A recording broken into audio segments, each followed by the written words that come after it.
So it's not necessarily that the Department of Education has filed continuous appeals. What they have filed is motions.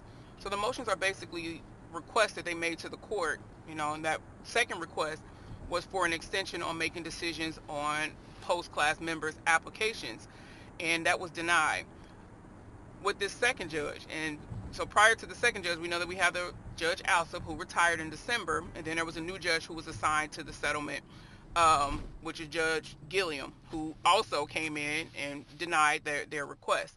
So what they do is, and I mean, and they have the right to do this. At the end of the day, when we talk about the Department of Education, well, the Department of Justice, their job is to protect the interests of the United States, or the federal government. So they're going to do that by any means necessary. And with this most recent motion being denied, they said, okay, we're done. They've exhausted everything that they can do with this particular judge. So that means the next step for them, and they did that within the time frame that they were legally allowed to do, is to file that notice of appeal, or that appeal, to the higher court. So they want another judge, another court, to hear it.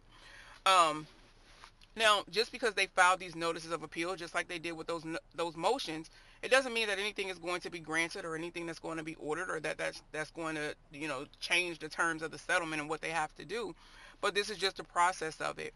I hope that you are registered for the webinar that is scheduled tonight at 7 p.m. Well, 7 p.m. Eastern Time, 4 p.m. Pacific Time. So that way you can actually be on a call with the actual attorneys that are presiding over the settlement. So you get that accurate, or so to speak, information that you need, as this process continues. But currently, things right now, nothing has changed with the settlement. The Department of Education, if they did not make a decision on your application, you are currently entitled to full settlement relief and any refund of payments that you made.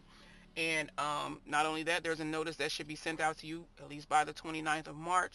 So things are still, proceeding as they should. But of course, they have the right to file this appeal. They don't like what that judge said. They don't like that denial. So that way they want a court, a higher court, to, to hear them. That's basically what it is. But hopefully you're registered for the webinar. If so, I'll see you at 7 p.m. Eastern Time.